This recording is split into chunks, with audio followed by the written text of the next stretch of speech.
Hola, ¿qué tal? Es una bendición estar nuevamente con ustedes. Mi nombre es Verónica Fuentes. Lisa Aguirre. Este es un programa más de Mujeres Determinadas. Ahora con un tema que yo creo que nos va a hacer pensar a todos y meditar cómo es que llevamos nuestra vida. El tema de hoy es muerte espiritual y nuevo nacimiento. Y ustedes me dirán, ¿cómo es muerte espiritual? Si ustedes se recuerdan, en el programa anterior hablamos de muerte física y de los dos únicos lugares como destino para la eternidad de nuestras almas, el cielo o el paraíso. Más ahora vamos a hablar brevemente y trataremos de explicar lo más claramente posible qué es la muerte espiritual. Así que le voy a pedir a Liz que me ayude con Génesis 2:17 para poder empezar a explicar o enseñar este tema. El Génesis 2:17 nos dice: mas del árbol de la ciencia, del bien y del mal no comerás, porque el día que de él comieses, ciertamente morirás. Aquí vemos a Dios hablándole a Adán, prohibiéndole que comiera de este fruto del conocimiento del bien y del mal. Y que ciertamente, dice la palabra, ciertamente si tú comes de este fruto, morirás. Y la Biblia no mintió. Pero muchas veces decimos, ¿cómo es que no mintió si Adán continuó viviendo y se unió a Eva, tuvieron hijos y de ahí salimos toda la descendencia hasta el día de hoy y los que vienen? Pero sí, la Biblia habló de una muerte. Pero vemos que la muerte no fue física, más fue muerte espiritual. ¿Cómo es una muerte espiritual? Una muerte espiritual es todo aquello que está separado de Dios. De esa manera simple podemos explicar. En este caso, Adán y Eva fueron echados fuera del Edén por haber cometido el pecado de desobediencia de este fruto del conocimiento del bien y el mal. Ahí fueron separados de Dios. Básicamente lo que el pecado hace es una pared que divide o separa a Dios del ser humano. ¿Por qué? Porque Dios es puro y santo y nada impuro puede estar delante de la presencia de Dios. Exacto. Claro que también eso, muchas de las veces podemos pensar, ¿verdad? Porque no somos perfectos. Todo el mundo comete errores. Y uno va a decir, bueno, acabo de cometer un error o acabo de pecar, consciente o inconsciente. Eso básicamente me separa completamente de Dios. Te va a separar en el momento que tú estás pecando y que tú lo estás haciendo conscientemente. Para el momento que tú reaccionas y dices, ok, yo estoy cometiendo un error y quiero enmendar mi error, y entonces le pides a Dios con todo tu corazón y realmente te separas, entonces vuelve a haber una unión entre tú y el Creador. Sí, básicamente en lo que ocurrió con Adán y Eva fue el cumplimiento de lo que más adelante conoceríamos como que la paga del pecado es muerte. Eso es una ley que se cumple para todo ser humano. Vemos primeramente una muerte espiritual, pero posteriormente, si la persona no enmienda su camino, no se arrepiente, no viene a hacer las paces con Dios, tarde que temprano su mal proceder va a acabar en una muerte física. Hay una escritura que viene ahorita a mi mente donde dice Dios entre sus 10 mandamientos principales y dice, el hijo honre a su padre y a su madre. Y conocemos que este es el primer mandamiento con promesa. ¿Cuál es la promesa? Larga duración o largos días. ¿Qué quiere decir? Que cuando un hijo desobedece a sus padres, no honra a sus padres y no hay una conducta de arrepentimiento, puede ser la causa de la muerte de mucha gente a corta edad. Exacto. Puede ser un poquito así. ¿Cómo? ¿Será posible? Sí es posible, porque la Biblia dice que ese mandamiento de honrar a los padres da como gratificación o como resultado largos días. Inclusive hay otra escritura donde habla de que si el hijo ofende, maltrata a sus padres, ciertamente morirá. Porque los padres han sido puestos en la tierra para bendición de los hijos, de los padres. La familia es un plan divino, es un plan de Dios. Y no se puede faltar a la autoridad puesta en casa porque hay consecuencias muy severas. Seguimos entonces, por favor, ayúdame a leer Ezequiel 18, 25 al 27, por favor. Y dice, y si dijeres, no es recto el camino del Señor, oíd ahora, casa de Israel. ¿No es recto mi camino? ¿No son vuestros caminos torcidos? Apartados del justo y de la justicia, y haciendo iniquidad, el morir por ello, por la iniquidad que hizo, morirá. Y apartados del limpio de su impiedad que hizo, y haciendo según el derecho de la justicia, hará vivir su alma. Sí, aquí Dios hace una interrogante y dice, ¿no es recto mi camino? Muchas veces como seres humanos nos atrevemos a cuestionar a Dios, a dudar de lo que inclusive la palabra de Dios dice en la Biblia, como si nosotros fuéramos más santos o más puros que Dios. Esto es un completo error, un error muy, muy grande de parte de nosotros, pero pudiera ser la falta de revelación, la falta de un encuentro con nuestro Señor, el que nos pongamos en esa posición, dijéramos, necios, ¿verdad? Cuando cuestionamos a Dios y le decimos, es que Señor, tus caminos no son rectos, ¿verdad? Se nos olvida que Él es el Creador, que Él fue el que nos creó.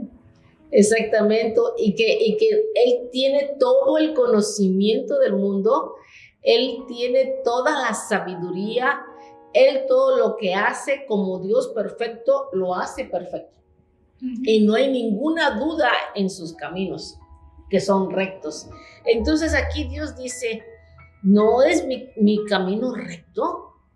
¿Estás reclamándome? ¿Estás diciendo que yo lo que hago no lo hice bien? Y viene y menciona, ¿verdad? Que cuando una persona es justa, pero se desvía del camino, ciertamente esta persona muere. ¿Por qué? Porque fue justo, hizo buenas obras, pero al final se desvió.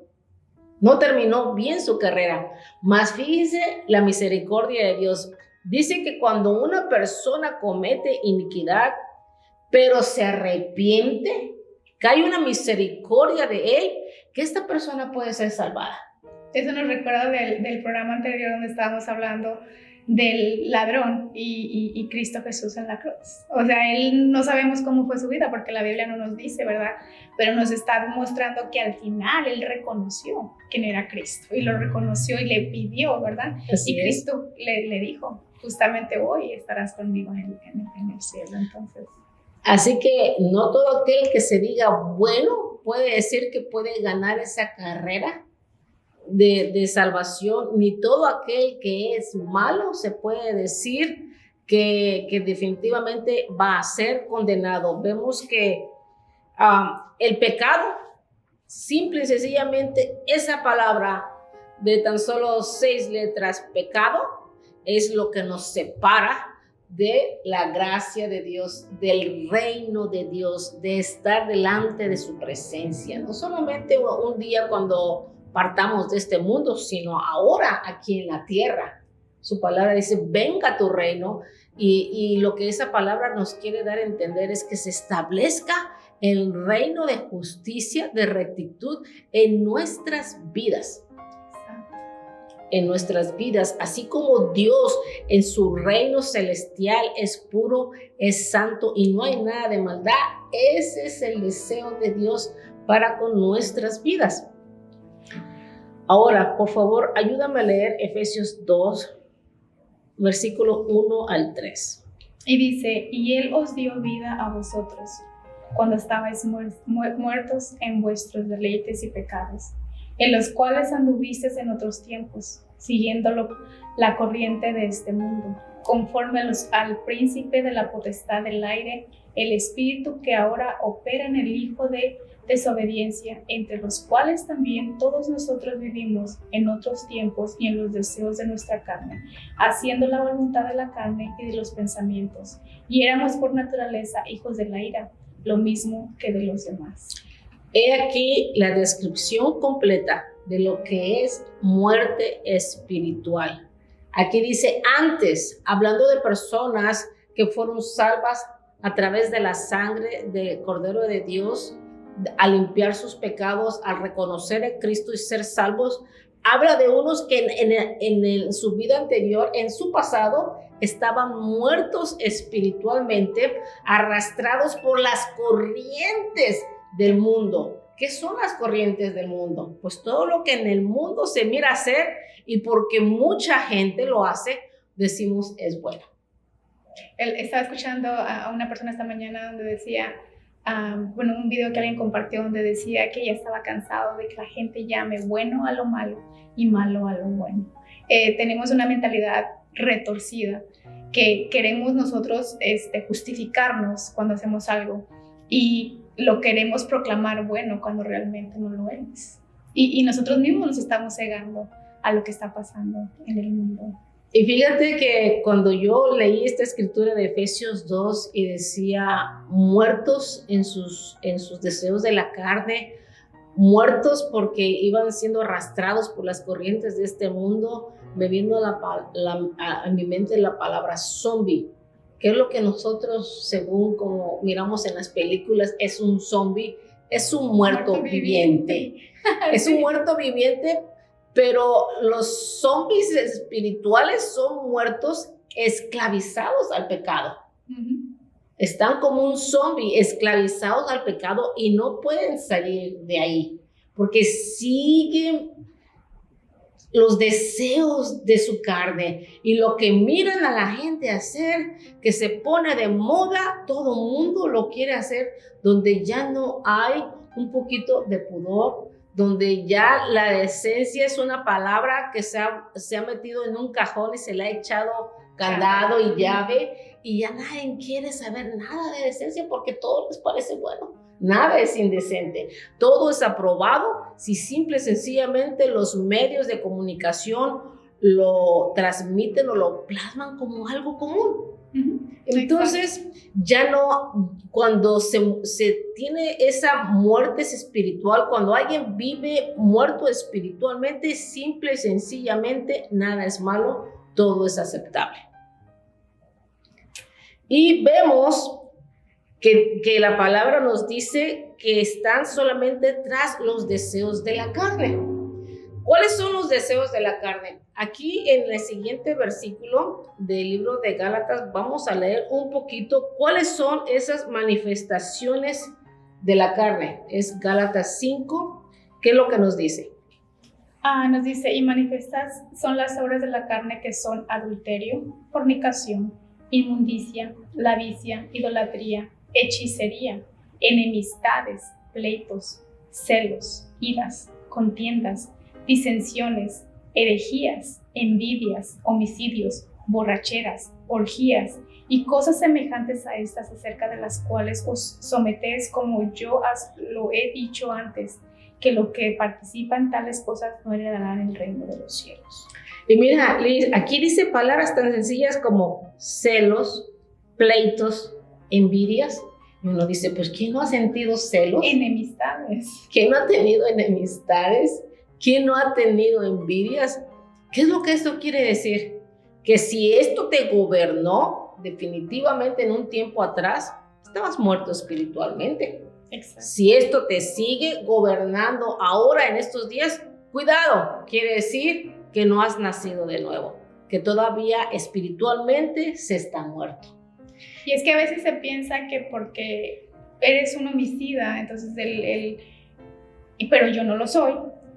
Y aunque yo sea, por ejemplo, mienta o haga chismes, no es tan malo como un homicida. Nosotros tenemos una categoría o escala de cuánto es el nivel, de qué pecado es más grande que otro, pero no nos damos cuenta que para Dios, como Dios es bueno, para Él todo es pecado.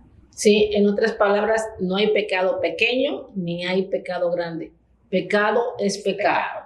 Y la paga del pecado es muerte. Muerte espiritual si las personas se mantienen en esa posición. Porque algo que me venía a mi pensamiento es, ¿y qué pasa con la gente que podamos decir somos salvos?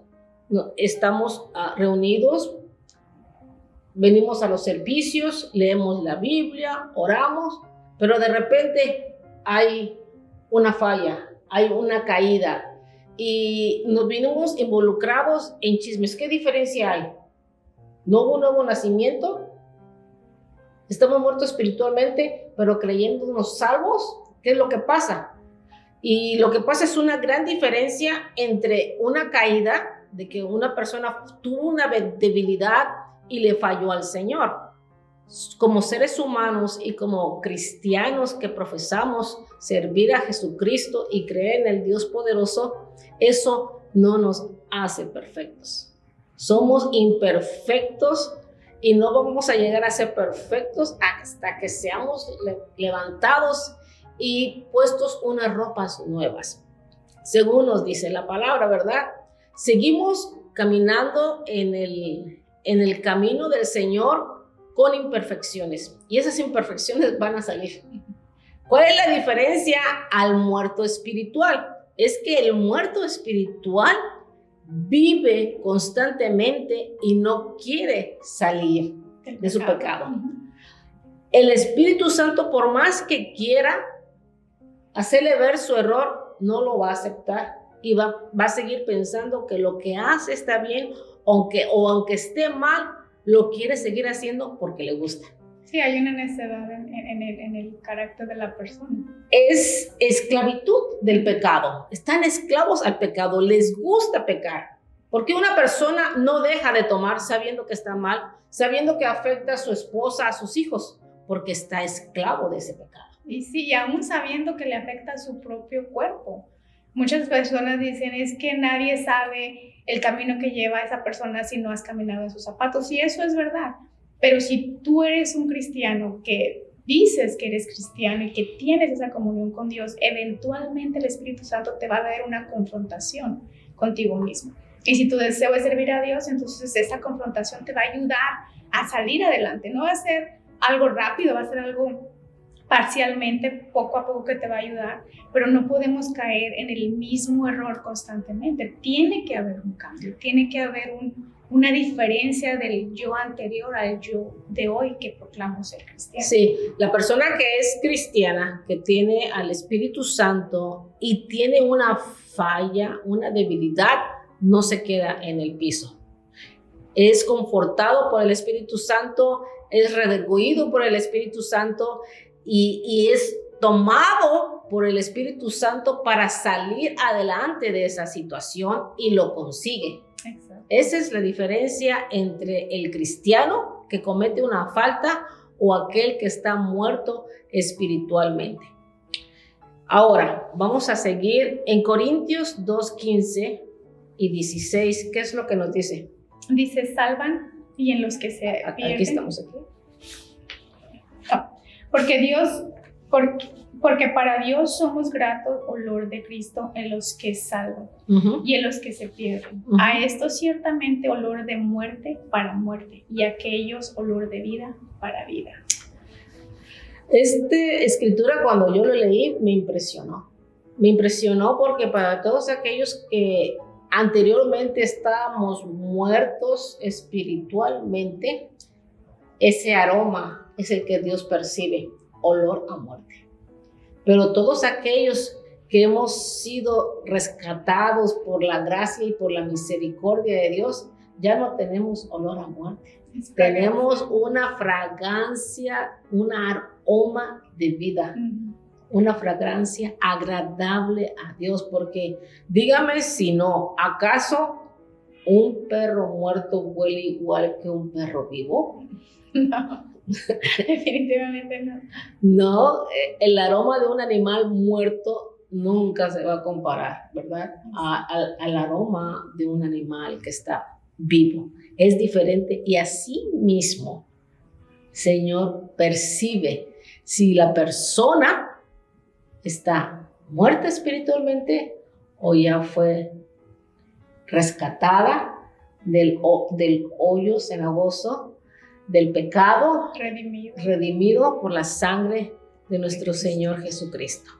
Hay una gran diferencia enorme entre lo que es un muerto espiritualmente. Sus acciones lo van a mostrar. Como el mismo cristiano, también sus acciones lo muestran. Nosotros podemos engañar a las personas, al humano, al ser humano. No podemos engañar a Dios.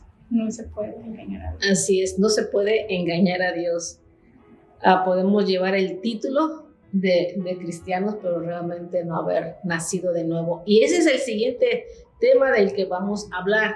Un nuevo nacimiento, para que ustedes miren el contraste entre muertos espirituales y un nuevo nacimiento, porque muerte espiritual fui yo. Yo fui una muerte espiritual. Yo era de esas personas que la Biblia hablaba de muertes espirituales siguiendo solamente los deseos de la carne, hasta que por la gracia y la misericordia fui alcanzada por Dios y tuve un nuevo nacimiento, ¿verdad? ¿Será posible que el ser humano pueda volver a nacer? Creo que esa es una de las preguntas que le hizo a Cristo. ¿Cómo puede ser posible? Pero Dios no está hablando de una literalidad de nacer por medio del vientre de nuestra madre. Está hablando de un renacer espiritual en Él, de dejar todo aquello que nos acarrea la muerte y llegar a sus brazos y aceptar esa sangre que nos lava y aceptar que Él es nuestro Salvador, que es el camino, la verdad y la vida, que Él es el que vino a morir por mí y que por Él estoy aquí. Entonces, acompáñame a leer Efesios 2, versículos 4 y 6. Dice, pero Dios, que es rico en misericordia, por su gran amor, con que nos amó, aun estando nosotros muertos en pecado, nos dio vida justamente con Cristo. Por gracia sois salvos. Y justamente con Él nos resucitó, y asimismo nos hizo sentar en los lugares celestiales con Cristo Jesús. Así es, por su gracia y por su misericordia, y a través de Cristo Jesús, nosotros podemos decir que somos criaturas nuevas. Esa es la clave del nuevo nacimiento. Una sola palabra, Jesús. Hasta que no tuvimos un encuentro con Jesús, nosotros no podíamos haber dejado nuestra vieja naturaleza, nuestro modo de vivir, nuestras malas obras. Porque no podemos solos. Nosotros no tenemos esa capacidad de hacerlo solo. Necesitamos a Cristo Jesús que nos redime y su Espíritu que nos da fuerzas para seguir adelante. Su palabra nos dice que no es por obras. ¿Qué son obras? Por ejemplo, yo pude haber encontrado en la esquina a una ancianita y ayudarle a cruzar la calle. ¿Qué son obras? Puede que me sobre el dinero y que venga y se lo dé a un niño pobre. ¿Qué son obras? Ver que hay la necesidad de construir un hospital, una escuela, una iglesia. Y gente narcotraficante construye todo eso. ¿Y acaso con eso se gana el cielo? ¿Esas son obras? ¿Y a través de esas obras alguien puede ser salvo? Definitivamente no. Es por fe, por la fe de creer en Jesús como único y suficiente Salvador. Y de eso vamos a hablar más adelante. Acompáñame a leer qué dice Juan 3:3. Nos dice, respondió Jesús y les dijo, de cierto te digo, que el que no naciera de nuevo no puede ver el reino de Dios. Es necesario nacer de nuevo. Y como ella decía muy bien hace un momento, Nicodemo, un conocedor de la palabra, un fariseo, vino delante de Jesús para conocer más. Porque dijo, ciertamente tú vienes de parte de Dios, porque nadie puede hacer las obras que tú has hecho, ¿verdad?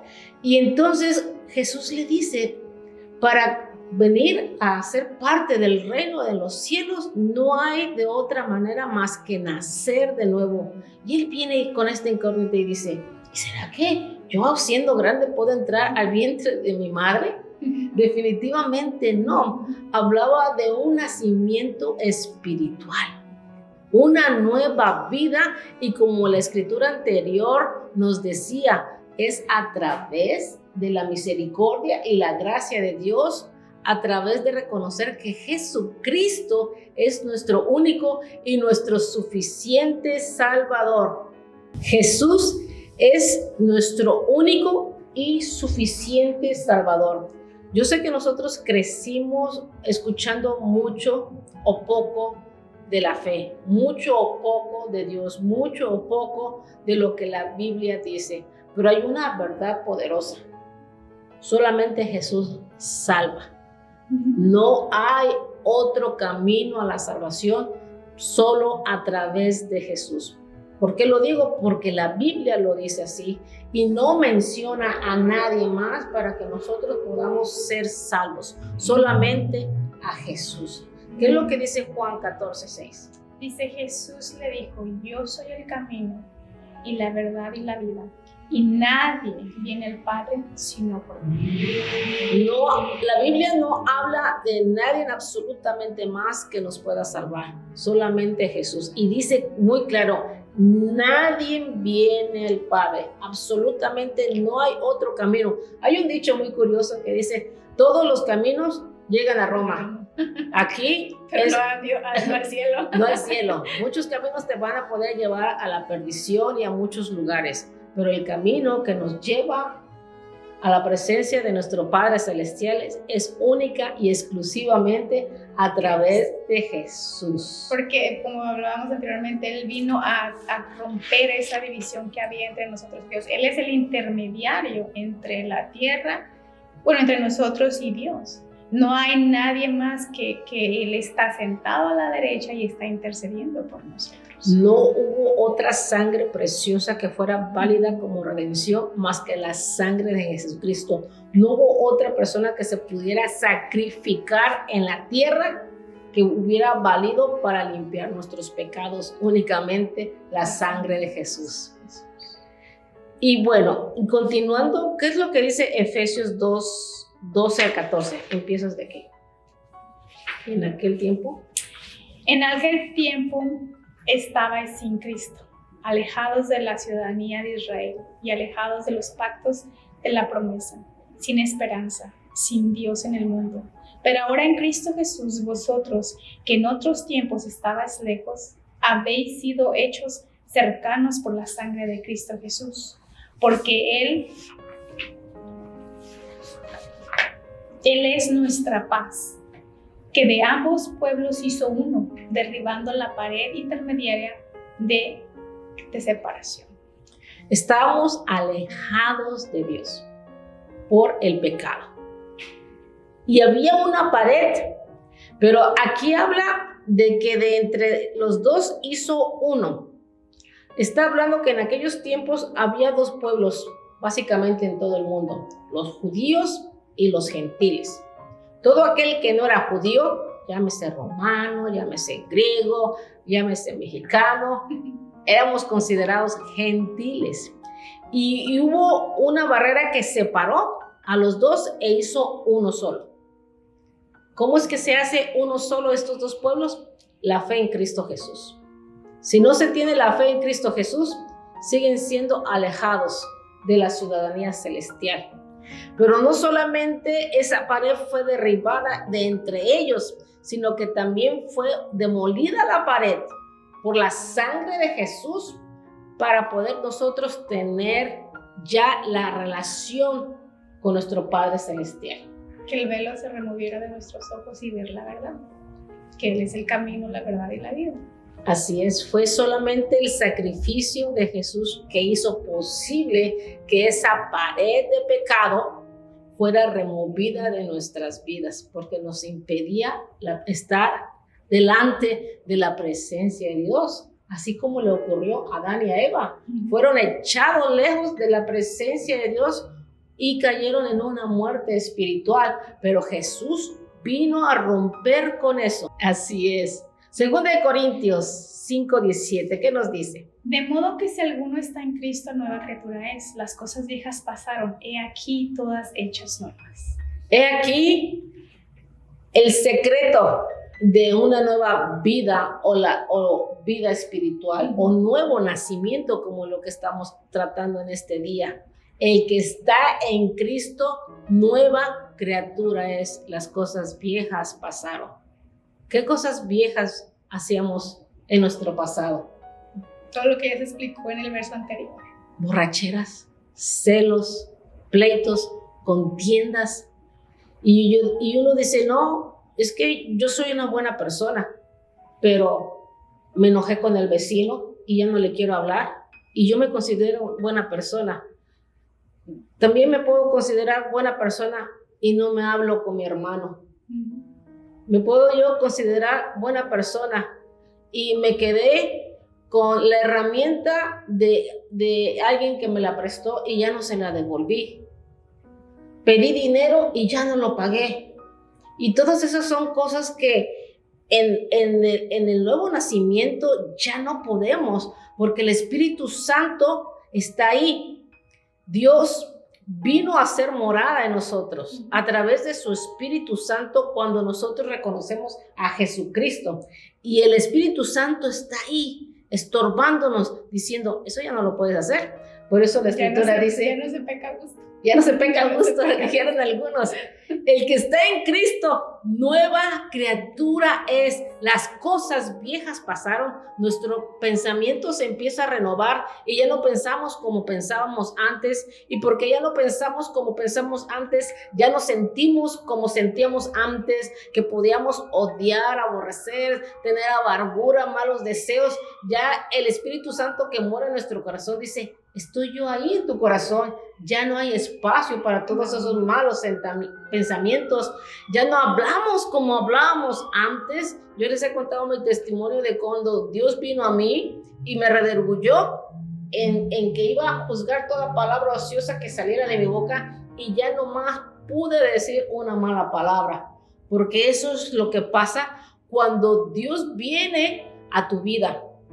Pero cuando viene a tu vida, que tú lo hayas aceptado de corazón. La Escritura nos enseña, el que confesare con su boca y creyere en su corazón.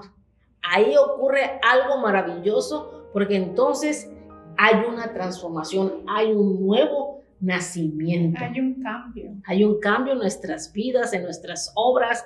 Es más, yo le aseguro que si usted se mira al espejo y usted dice, como que no me miro que soy tan bonita, reciba a Cristo y va a ver que hasta la cara le cambia. Se lo aseguro. La alegría de Cristo.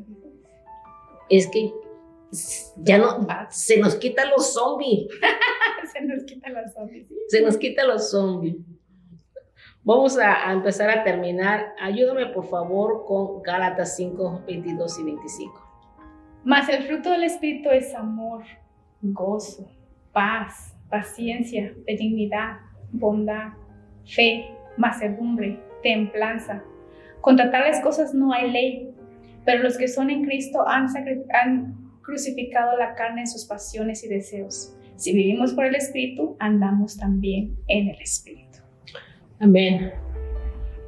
Recibimos el Espíritu Santo al reconocer a Jesucristo como nuestro Salvador. Y una vez que viene el Espíritu Santo a nuestra vida en ese nuevo nacimiento, empieza a verse los frutos del Espíritu Santo. Si no se empiezan a mirar los frutos del Espíritu Santo en nuestras vidas, entonces nos debemos de hacer una pregunta. ¿Hemos nacido de nuevo o nos quedamos muertos espiritualmente? Y tampoco podemos esperar un cambio inmediato, pero sí va a haber una conciencia en nosotros, una aceptación de la condición de nuestro corazón, de nuestro ser. Y va a haber una iniciativa de empezar a tener un camino diferente al que teníamos antes. Nuestra forma de hablar, de caminar, de actuar, inclusive hasta de sentarnos va a cambiar. Porque nosotros ya vamos a saber que lo que nosotros hacemos no solamente va a ofender a mi hermano que me está viendo, pero lo más importante, va a ofender a Dios, que lo que yo estoy haciendo es incorrecto. Y yo voy a sentir eso en mi corazón.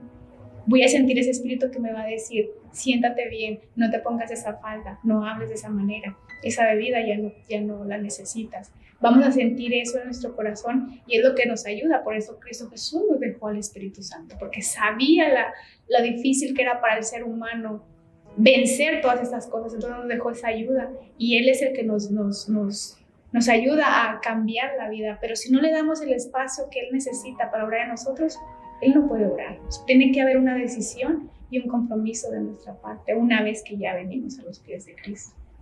Amén. Así que yo te invito a que hagas esta breve oración si quieres un nacimiento espiritual. Es muy sencillo, solamente tienes que decir: Señor, sé que soy pecador, sé que te he ofendido con muchas obras y con muchas palabras y con muchos pensamientos. Te pido me perdones y me limpies con tu sangre preciosa. Reconozco que Jesucristo es mi único y suficiente Salvador. Lo confieso con mi boca y lo creo en mi corazón.